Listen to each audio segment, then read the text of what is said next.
Well, I'm Goodman. I played high school baseball in Arizona. After that, I went and played my first year college baseball in Arizona at a community college. After that, I went to an NCAA Division II school in South Dakota. I then from there went to Kansas to an NAIA, and I finished up in Bellevue, Nebraska at NAIA. After that, I entered the professional baseball ranks where I played for 5 seasons all over the United States. I started coaching at a college at Bellevue University where I graduated from my first year. After that, I moved off to Greenway High School, my old high school, coached there for 4 years. Then I went to have my own program at Cortez High School where I ran 3 teams.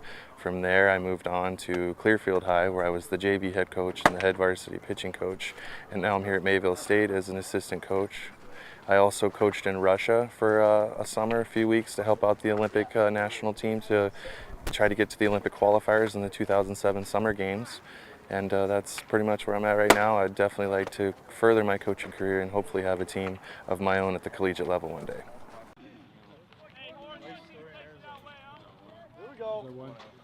Planning and instruction is huge when it comes to coaching a baseball team, because without that, you really have no sort of foundation as far as your team can go.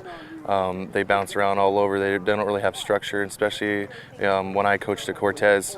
With the kids that I had, they needed structure. They needed to know what's going on every day.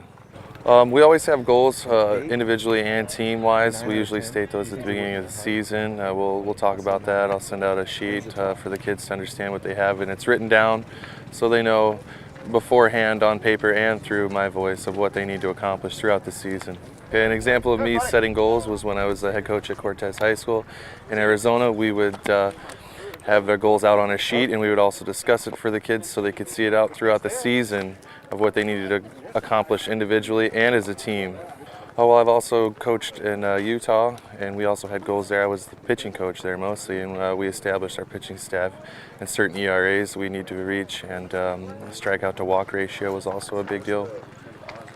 We talk about some books I've read in the past. We also have practice plans every day that we use of what particular drills we're going to work on that day to excel in our fielding and hitting abilities. Here's a couple good books I have that I've used covering all the bases. It's one good book that I've used just in general about baseball and how the high school kids can advance their skills to try to get to the college level.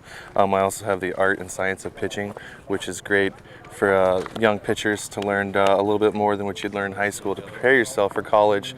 And so they're actually a step ahead of what most high school kids would be without this kind of knowledge.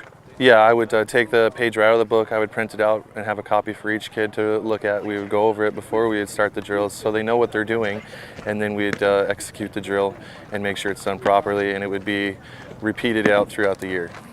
As far as improvements for me, communication is something I definitely need to work on. Also, I need to be more in depth on my practice plans. I tend to be a little too broad in general on them, and I don't get specific enough with each individual player and position. There's definitely a couple of things I could work on.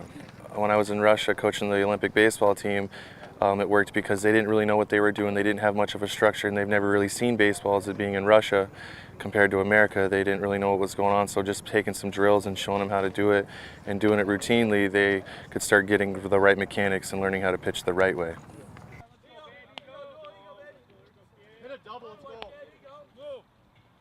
Clearfield High, when I was the pitching coach there, they never really had much of a pitching coach. They didn't really know what they were going, so they were really loose and had really bad mechanics. We started to do certain drills daily to get them on the right page so they knew what they were doing and had a little more better mechanics so it saved their arm for the long run so they don't blow out elbows or shoulders.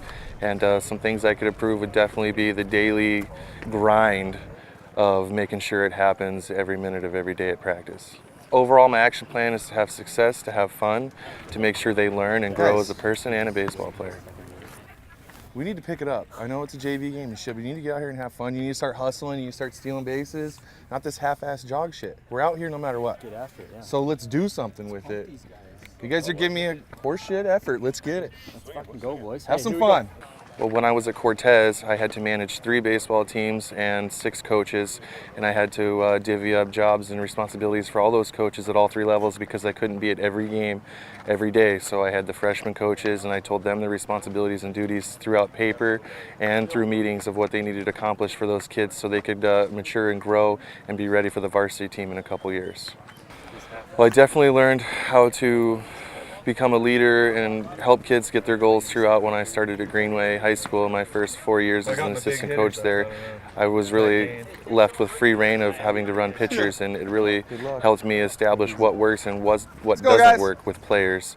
And learning throughout those 4 years and getting my first head coaching job at Cortez allowed me to increase player development. To further my education as a coach, I always attend the National Coaches Convention, which I just went to a couple months ago in California, and I intend to go to every year. It's a great opportunity. There's thousands of coaches there. It's the top coaches in the country at every level, and you can learn a lot of great information, a lot of great drills, stuff you would never even think about to help me become a better coach, because you can never stop learning as a coach.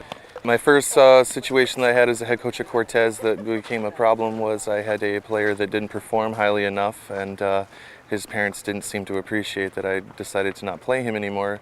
In turn, we then had meetings with athletic directors. I had to show him as a player and his parents and the school that he was not up to the abilities that we set forth for our team. As far as he led the team in strikeouts, batting average was not high enough, and I decided to put somebody else in there.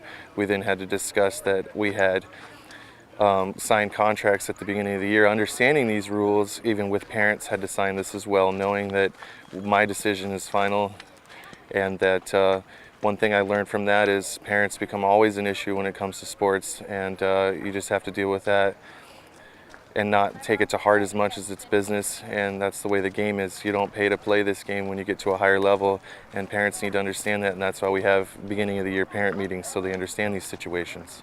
It doesn't affect me in a negative way. It's just I learned to realize that parents are always going to be an issue when it comes to coaching a sport with kids, no matter what the problem is. You just have to learn how to deal with parents in a certain way. You can't let them get to you emotionally. You have to take a step back, think about the problem, and then give them reasons of why certain situations are dealt with in certain ways.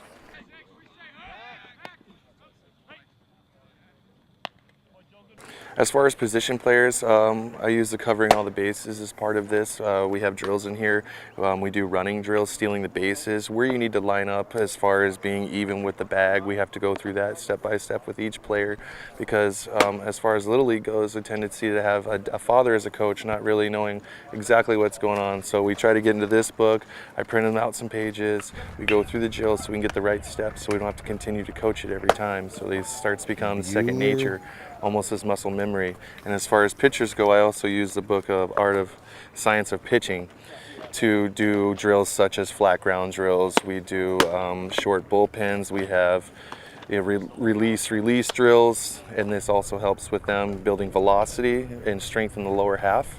And we continue to do that at least once a week for the rest of the season.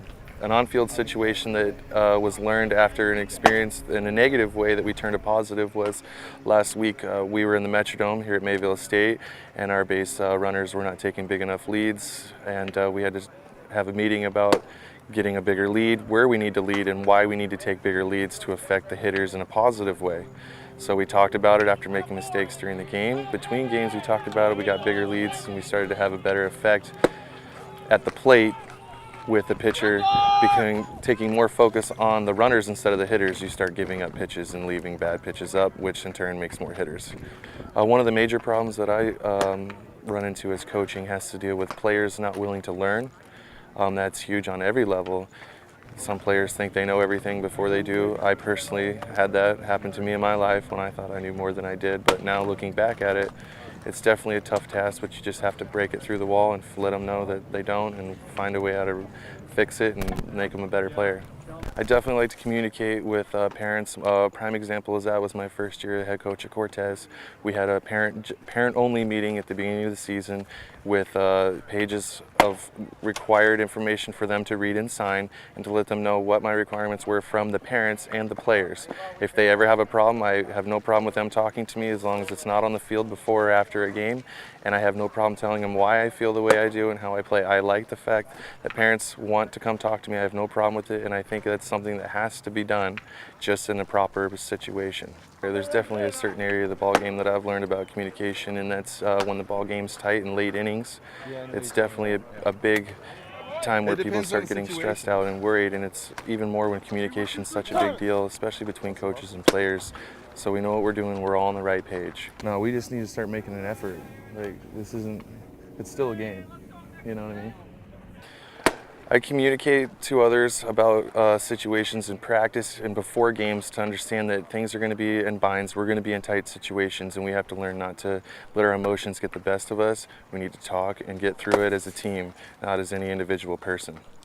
But I got to go. We got a game to go. I got to get going. I don't have any more time. I'm sorry. Okay, thank you. Wait, go! At a point! They got one, go! Go!